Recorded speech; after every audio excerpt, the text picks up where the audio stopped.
Hello and good evening, ladies and gentlemen. Thank you for tuning in. Today I'm going to be attempting to read to you some passages from Frankenstein by Mary Shelley. This was originally published, of course, in 1818 when Mary Shelley herself was only 18 or 19 years old and has since become a world renowned classic.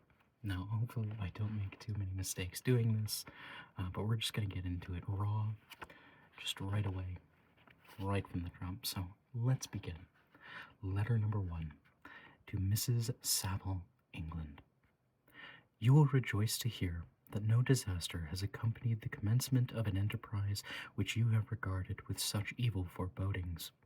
I arrived here yesterday, and my first task is to assure my dear sister of my welfare and increasing confidence in the success of my undertaking. I am already far north of London, and as I walk in the streets of Petersburg, I feel a cold northern breeze upon my cheeks, which braces my nerves and fills me with delight. Do you understand this feeling? This breeze, which has traveled from the regions towards which I am advancing, gives me a foretaste of those icy climes. Inspirited by this wind of promise, my daydreams become more fervent and vivid. I try in vain to be persuaded that the pole is the seat of frost and desolation. It ever presents itself to my imagination as the region of beauty and delight. There, Margaret, the sun is forever visible, its broad disk just skirting the horizon and diffusing a perpetual splendor. There, for with your leave, my sister, I will put some trust in preceding navigators. Their snow and frost are banished, and sailing over a calm sea, we may be wafted to a land surpassing in wonders and in beauty every region hitherto discovered on the habitable globe. Its productions and features may be without example, as the phenomena of the heavenly bodies undoubtedly are in those undiscovered solitudes. What may not be expected in a country of eternal light? I may there discover the wondrous power which attracts the needle, and may regulate 1,000 celestial observations that require only this voyage to render their seeming eccentricities consistent forever. I shall satiate my ardent curiosity with the sight of a part of the world never before visited, and may tread a land never before imprinted by the foot of man. These are my enticements, and they are sufficient to conquer all fear of danger or death, and to induce me to commence this laborious voyage with the joy of a child feels when he embarks in a little boat with his holiday mates on an expedition of discovery up his native river. But supposing all these conjectures to be false, you cannot contest the inestimable benefit which I shall confer on all mankind, to the last generation, by discovering a passage near the pole to those countries to reach which at present so many months are requisite, or by ascertaining the secret of the magnet, which, if at all possible, can only be effected by an undertaking such as mine. These reflections have dispelled the agitation with which I began my letter, and I feel my heart glow with an enthusiasm which elevates me to heaven, for nothing contributes so much to tranquilize the mind as steady purpose, a point on which the soul may fix its intellectual eye. This expedition has been the favorite dream of my early years. I have read with ardor the accounts of the various voyages which have been made in the prospect of arriving at the North Pacific Ocean through the seas which surround the pole. You may remember that a history of all the voyages made for purposes of discovery composed the whole of our good Uncle Thomas's library. My education was neglected, yet I was passionately fond of reading. These volumes were my study day and night, and my familiarity with them increased that regret which I had felt as a child on learning that my father's dying injunction had forbidden my uncle to allow me to embark in a seafaring life. These visions faded when I pursued for the first time those poets whose effusions entranced my soul and lifted it to heaven. I also became a poet, and for 1 year lived in a paradise of my own creation. I imagined that I also might obtain a niche in the temple, where the names of Homer and Shakespeare are consecrated. You are well acquainted with my failure and how heavily I bore the disappointment.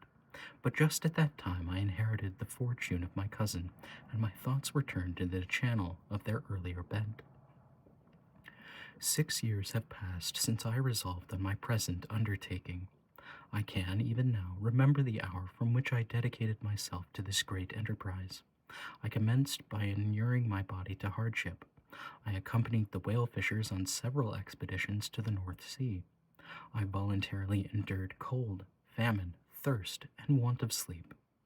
I often worked harder than the common sailors during the day and devoted my nights to the study of mathematics, the theory of medicine, and those branches of physical science from which a naval adventurer might derive the greatest practical advantage. Twice I actually hired myself as an undermate in a Greenland whaler and acquitted myself to admiration. I must own I felt a little proud when my captain afforded me the second dignity in the vessel, and entreated me to remain with the greatest earnestness, so valuable did he consider my service. And now, dear Margaret, do I not deserve to accomplish some great purpose? My life might have passed in ease and luxury, but I preferred glory to every enticement that wealth placed in my path. Oh, that some encouraging voice would answer in the affirmative. My courage and my resolution is firm, but my hopes fluctuate, and my spirits are often depressed. I am about to proceed on a long and difficult voyage, the emergencies of which will demand all my fortitude. I am required not only to raise the spirits of others, but sometimes to sustain my own when theirs are failing.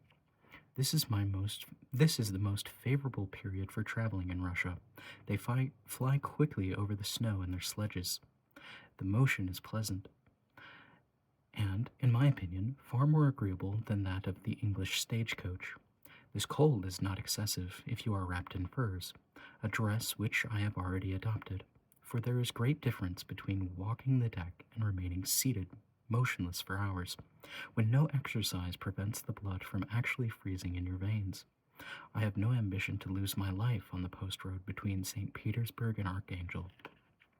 I shall depart for the latter town in a fortnight or 3 weeks, and my intention is to hire a ship there, which can easily be done by paying the insurance for the owner, and to engage as many sailors as I think necessary, among those who are accustomed to the whale fishing.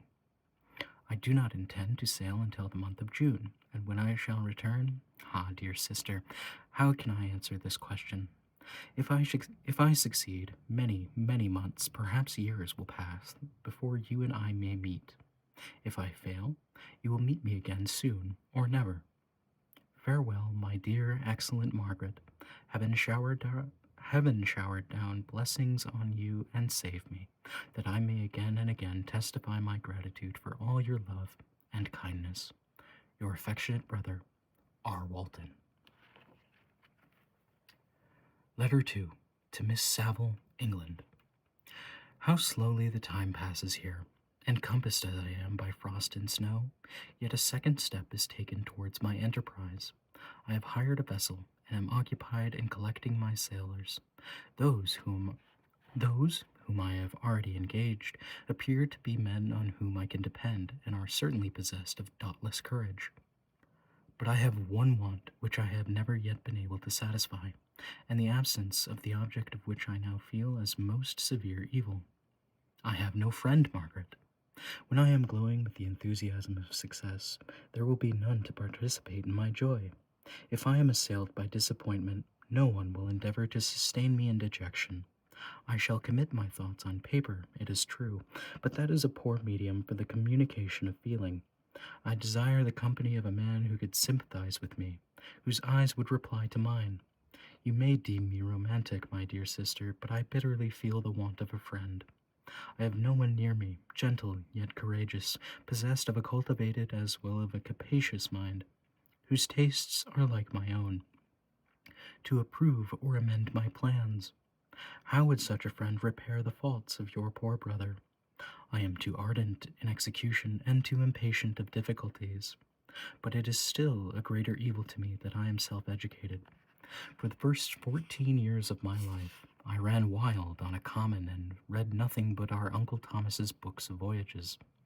At the age I became acquainted with the celebrated poets of our own country, but it was only when I had ceased to be in my power to derive its most important benefits from such a conviction that I perceived the necessity of becoming acquainted with more languages than of my native country. Now I am 28, and in reality more illiterate than many schoolboys of 15. It is true that I have thought more, and my daydreams are more extended and magnificent, but they want, as the painters call it, keeping. I greatly need a friend who would have sense enough not to despise me as romantic, and affection enough for me to endeavor to regulate my mind. Well, these are useless complaints. I shall certainly find no friend on the wide ocean, nor even here an archangel among merchants and seamen. Yet some feelings, unallied to the dross of human nature, beat even in these rugged bosoms. My lieutenant, for instance, is a man of wonderful courage and enterprise. He is madly desirous of glory, or rather, to word my phrase more characteristically, of advancement in his profession. He is an Englishman, and in the midst of national and professional prejudices, unsoftened by cultivation, retains some of the noblest endowments of humanity. I first became acquainted with him on board a whale vessel. Finding that he was unemployed in the city, I easily engaged him to assist in my enterprise. The master is a person of excellent disposition and is remarkable in the ship for his gentleness and mildness of his discipline. This circumstance, added to his well-known integrity and dauntless courage, made me very desirous to engage him. A youth passed in solitude, my best years spent under your gentle and feminine fosterage, has so refined the groundwork of my character that I cannot overcome an intense distaste to the usual brutality exercised aboard a ship. I have never believed it to be necessary. I felt myself peculiarly fortunate in being able to secure his services. I heard of him first in rather a romantic manner, from a lady who owes to him the happiness of her life. This, briefly, is his story. Some years ago, he loved a young Russian lady of moderate fortune, and having amassed a considerable sum in prize money, the father of the girl consented to the match. He saw his mistress once before the destined ceremony, but she was bathed in tears, and throwing herself at his feet, entreated him to spare her, confessing at the same time that she loved another, but that he was poor, and that her father would never consent to the union. My generous friend reassured the suppliant, and on being informed of the name of her lover, instantly abandoned his pursuit. He had already bought a farm with his money, on which he had designed to pass the remainder of his life, but he bestowed the whole on his rival, together with the remains of his prize money to purchase stock, and then himself solicited the young woman's father to consent to her marriage with the lover. But the old man decidedly refused, thinking himself bound in honor to my friend, who, when he found the father inexorable, quitted his country and nor returned until he heard that his former mistress was married according to her inclinations. What a noble fellow, you will exclaim. He was so. But then he is wholly uneducated. He is as silent as a Turk, and a kind of ignorant carelessness attends him, which, while it renders his conduct the more astonishing, detracts from the interest and sympathy which otherwise he would command. Yet do not suppose, because I complain a little, or because I can conceive a consolation for my toils, which I may never know, that I am wavering in my resolutions. Those are as fixed as fate, and my voyage is only now delayed until the weather shall permit my embarkation.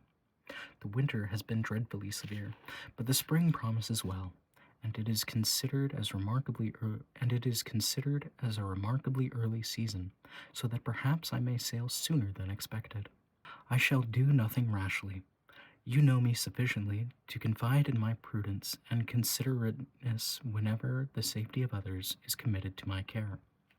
I cannot describe to you my sensation on the near prospect of my undertaking. It is impossible to communicate to you a conception of the trembling sensation, half pleasurable and half fearful, with which I am preparing to depart. I am going to unexplored regions, to the land of mist and snow, but I shall kill no albatross. Therefore, do not be alarmed for my safety, or if I should come back to you as worn and woeful as the ancient mariner. You will smile at my illusion, but I will disclose a secret. I have often attributed my attachment to, my passionate enthusiasm for the dangerous mysteries of the ocean to that production of the most imaginative of modern poets. There is something at work in my soul which I do not understand. I am practically industrious, painstaking, a workman to execute with perseverance and labor. But besides this, there is a love for the marvelous, a belief in the marvelous intertwined in all my projects, which hurries me out of the common pathways of men, even to the wild sea and unvisited regions I am about to explore. But return to dearer considerations. Shall I meet you again, after having traversed immense seas and returned by the most southern cape of Africa or America? I dare not expect such success, yet I cannot bear to look on the reverse of my picture. Continue for the present to write to me by every opportunity. I may receive your letters on some occasions when I need them most to support my spirits. I love you very tenderly. Remember me with affection should you never hear from me again. Your affectionate brother, Robert Walton. Letter 3 to Mrs. Saville, England. My dear sister, I write a few lines in haste to say that I am safe and well advanced on my voyage. This letter will reach England by a merchantman now on his homeward voyage from Archangel, more fortunate than I, who may not see my native land perhaps for many years. I am, however, in good spirits. My men are bold and apparently firm of purpose, nor do the fleeting sheets of ice that continually pass us, indicating the dangers of a region towards which we are advancing, appear to dismay them. We have already reached a very high latitude, but it is the height of summer, and although not so warm as in England, the southern gales, which blow us speedily towards those shores which I so ardently desire to attain, breathe a degree of renovating warmth which I had not expected. No incidents have hitherto befallen us that would make a figure in a letter. One or two stiff gales and the springing of a leak are accidents which experienced navigators scarcely remember to record. I shall be well content if nothing worse happens to us during our voyage. Adieu, my dear Margaret. Be assured that for my own sake, as well as yours, I will not rashly encounter danger. I will be cool, persevering, and prudent, but success shall crown my endeavors. Wherefore not? Thus far I have gone, tracing a secure way over the pathless seas, the very stars themselves being witnesses and testimonies of my triumph. Why not still proceed over the untamed yet obedient element? What can stop the determined heart and resolved will of a man? My swelling heart involuntarily pours itself out thus, but I must finish. Heaven bless my beloved sister, R.W.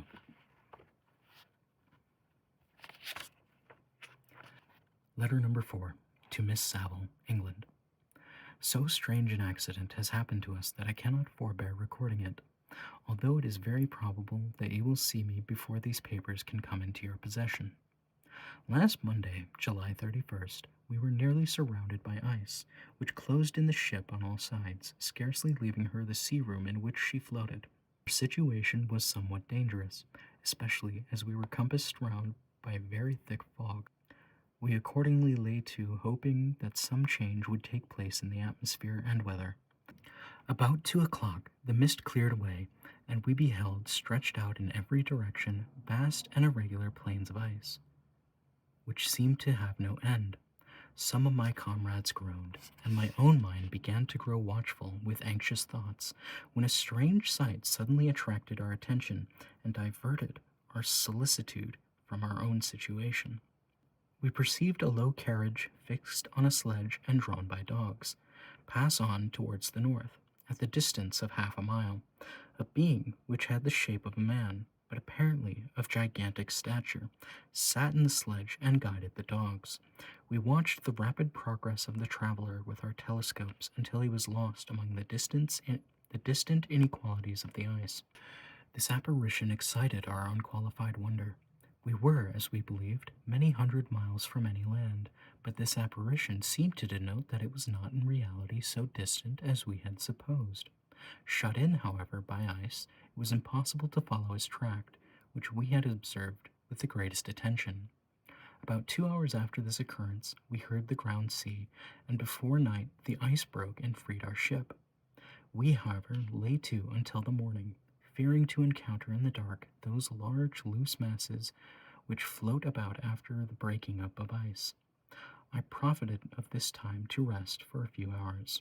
In the morning, however, as soon as it was light, I went upon the deck and found all the sailors busy on one side of the vessel, apparently taking to someone in the sea. It was, in fact, a sledge, like that we had seen before, which had drifted towards us in the night on a large fragment of ice. Only one dog remained alive, but there was a human being within it, whom the sailors were persuaded to enter the vessel. He was not, as the other travelers seemed, to be a savage inhabitant of some undiscovered island, but a European. When I appeared on deck, the master said, "Here is our captain, and we will not allow you to perish on the open sea." On perceiving me, the stranger addressed me in English, although with a foreign accent. "Before I come on board your vessel," said he, "will you have the kindness to inform me whither you are bound?" You may conceive my astonishment on hearing such a question addressed to me from a man on the brink of destruction, and to whom I should have supposed that my vessel would have been a resource which he would not have exchanged for the most precious wealth the earth can afford. I replied, however, that we were on a voyage of discovery towards the northern pole. Upon hearing this, he appeared satisfied, and consented to come on board. Good God, Margaret, if you had seen the man who thus capitulated for his safety, your surprise would have been boundless. His limbs were nearly frozen, and his body dreadfully emaciated by fatigue and suffering. I never saw a man in so wretched a condition. We attempted to carry him to the cabin, but as soon as he had quitted the fresh air, he fainted. We accordingly brought him back to the deck and restored him to animation by rubbing him with brandy and forcing him to swallow a small quantity. As soon as he had showed signs of life, we wrapped him up in blankets and placed him near the chimney of the kitchen stove. By slow degrees he recovered and ate a little soup, which restored him wonderfully. 2 days passed in this manner before he was able to speak, and I often feared that his suffering had deprived him of understanding. When he had in some measure recovered, I removed him to my own cabin and attended on him as much as my duty would permit. I never saw a more interesting creature. His eyes have generally an expression of wildness and even madness, but there are moments when, if anyone performs an act of kindness towards him, or does him any of the most trifling service, his whole countenance is lightened up, as it were, with a beam of benevolence and sweetness that I have never saw equaled. But he is generally melancholy and despairing, and sometimes he gnashes his teeth, as if impatient of the weight of woes that oppresses him. When my guest was a little recovered, I had great trouble to keep off the men, who wished to ask him 1,000 questions, but I would not allow him to be tormented by their idle curiosity. In a state of body and mind whose restoration evidently depended upon entire repose. Once, however, the lieutenant asked why he had come so far upon the ice in so strange a vehicle. His countenance instantly assumed an aspect of the deepest gloom, and he replied, "To seek one who fled from me." "And did the man whom you pursued travel in the same fashion?" "Yes." "Then I fancy we have seen him, for the day before we picked you up we saw some dogs drawing a sledge with a man in it across the ice." This aroused the stranger's attention, and he asked a multitude of questions concerning the route which the demon, as he called him, had pursued. Soon after, when he was alone with me, he said, "I have doubtless excited your curiosity, as well as that of these good people, but you are too considerate to make inquiries. Certainly, it would indeed be impertinent and inhuman in me to trouble you with inquisitiveness of mine. And yet you rescued me from a strange and perilous situation. You have benevolently restored me to life." Soon after this, he inquired if I had thought that the breaking of the ice had destroyed the other sledge. I replied that I could not answer with any degree of certainty, for the ice had not broken until after midnight, and the traveler might have arrived at a place of safety before that time, but of this I could not judge. From this, a new spirit of life animated the decaying frame of the stranger. He manifested the greatest eagerness to be upon the deck to watch for the sledge which had before appeared. But I have persuaded him to remain in the cabin, for he is far too weak to sustain the rawness of the atmosphere. I have promised that someone should watch for him and give him instant notice if any new object should appear in sight. Such is my journal of what relates to this strange occurrence up to the present day. The stranger has gradually improved in health, but is very silent and appears uneasy when anyone except myself enters his cabin.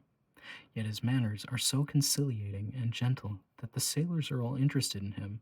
Although they have had very little communication with him, for my own part, I begin to love him as a brother, and his constant and deep grief fills me with sympathy and compassion. He must have been a noble creature in his better days, being even now in wreck so attractive and amiable. I said in one of my letters, my dear Margaret, that I should find no friend on the wide ocean. Yet I have found a man who, before his spirit had been broken by misery, I should have been happy to have possessed as the brother of my heart. I shall continue my journal concerning the stranger at intervals, should I find any fresh incidents to record. My affection for my guest increases every day. He excites at once my admiration and my pity to an astonishing degree. How can I see so noble a creature destroyed by misery without feeling the most poignant grief? He is so gentle, yet so wise. His mind is so cultivated, and when he speaks, although his words are culled with the choicest art, yet they flow with rapidity and unparalleled eloquence. He is now much recovered from his illness, and is continually on the deck, apparently watching for the sledge that preceded his own. Yet, although unhappy, he is not so utterly occupied by his own misery that he interests himself deeply in the projects of others. He has frequently conversed with me on mine, which I have communicated to him without disguise. He entered attentively into all my arguments in favor of my eventual success, and into every minute detail of the measures I had taken to secure it. I was easily led by the sympathy which he evinced to use the language of my heart, to give utterance to the burning ardor of my soul, and to say, with all the fervor that warmed me, how gladly I would sacrifice my fortune, my existence, my every hope, to the furtherance of my enterprise. One man's life or death were but a small price to pay for the acquirement of the knowledge which I sought, for the dominion I should acquire and transmit over the elemental foes of our race. As I spoke, a dark gloom spread over my listener's countenance. At first, I perceived that he tried to suppress his emotion. He placed his hands before his eyes, and my voice quivered and failed me as I beheld tears trickle fast from between his fingers. A groan burst from his heaving breast. I paused. At last he spoke, in broken accents. "Unhappy man, do you share my madness? Have you drunk also of the intoxicating draught? Hear me. Let me reveal my tale, and you will dash the cup from your lips." Such words, you may imagine, strongly excited my curiosity, but the paroxysm of grief that had seized the stranger overcame his weakened powers, and many hours of repose and tranquil conversation were necessary to restore his composure. Having conquered the violence of his feelings, he appeared to despise himself for being the slave of passion, and quelling the dark tyranny of despair, he led me again to converse concerning myself personally. He asked me the history of my earlier years. The tale was quickly told, but it awakened various trains of reflection. I spoke of my desire finding a friend, of my thirst for more intimate sympathy with a fellow mind that had ever fallen to my lot, and expressed my conviction that a man could boast of little happiness who did not enjoy the blessing. "I agree with you," replied the stranger. "We are unfashioned creatures, but half made up, if one wiser, better, dearer than ourselves. Such friend ought to be. Do not lend his aid to perfectionate our weak and faulty natures. I once had a friend, the most noble of human creatures, and am entitled, therefore, to judge the respecting friendship. You have hope and the world before you, and have no cause for despair.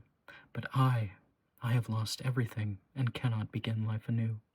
As he said this, his countenance became expressive of a calm, settled grief that touched me to the heart, but he was silent and presently retired to his cabin.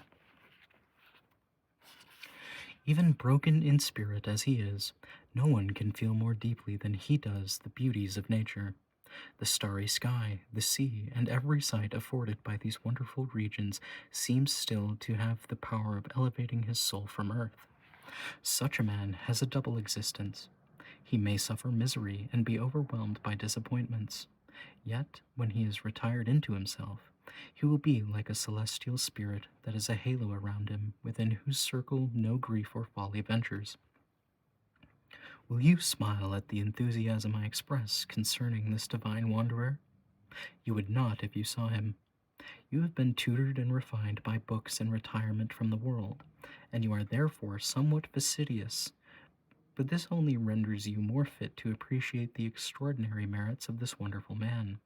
Sometimes I have endeavored to discover what quality it is which he possesses that elevates him so immeasurably above any other person I ever knew. I believe it to be an intuitive discernment, a quick but never failing power of judgment, a penetration into the causes of things, unequaled for clearness and precision. Add to this a facility of expression and a voice whose varied intonations are soul-subduing music. Yesterday, the stranger said to me, "You may easily perceive, Captain Walton, that I have suffered great and unparalleled misfortunes. I had determined at one time that the memory of these evils should die with me, but you have won me to alter my determination. You seek for knowledge and wisdom, as I once did, and I ardently hope that the gratification of your wishes may not be a serpent to sting you, as mine has been. I do not know that the relation of my disasters will be useful to you. Yet, when I reflect that you are pursuing the same course, exposing yourself to the same dangers which have rendered me what I am, I imagine that you may deduce an apt moral from my tale, one that may direct you if you succeed in your undertaking, and console you in case of failure. Prepare to hear of occurrences which are usually deemed marvelous. Were we among the tamer scenes of nature, I might fear to encounter your unbelief, perhaps your ridicule. But many things will appear possible in these wild and mysterious regions which would provoke the laughter of those unacquainted with the ever-varied powers of nature. Nor can I doubt but that my tale conveys in its serious internal evidence of the truth of the events of which it is composed. You may easily imagine that I was much gratified by the offered communication, yet I could not endure that he should renew his grief by a recital of his misfortunes. I felt the greatest eagerness to hear the promised narrative, partly from curiosity and partly from a strong desire to ameliorate his fate if it were in my power. I expressed these feelings in my answer. "I thank you," he replied, "for your sympathy, but it is useless. My fate is nearly fulfilled. I wait but for one event, and then I shall repose in peace. I understand your feelings," continued he, perceiving that I wished to interrupt him, "but you are mistaken, my friend. If thus you will allow me to name you, nothing can alter my destiny. Listen to my history, and you'll perceive how irrevocably it is determined." He then told me that he would commence his narrative the next day when I could be at leisure. This promise This promise drew from me the warmest thanks. I have resolved every night when I am not imperatively occupied by my duties to record as nearly as possible in his own words what he has related during the day. If I should be engaged, I will at least make notes. This manuscript will doubtlessly afford you the greatest pleasure, but to me, who know him, and who hear it from his own lips, with what interest and sympathy shall I read it in some future day? Even now, as I commence my task, his full-toned voice swells in my ears, his luscious eyes dwell on me with all their melancholy sweetness. I see his thin hand raised in animation, while the lineaments of his face are irradiated by the soul within. Strange and harrowing must be his story, frightful the storm which embraced the gallant vessel on its course and wrecked it thus. I think that is going to about do it for today's video. I hope you did enjoy, and as always, thank you for watching.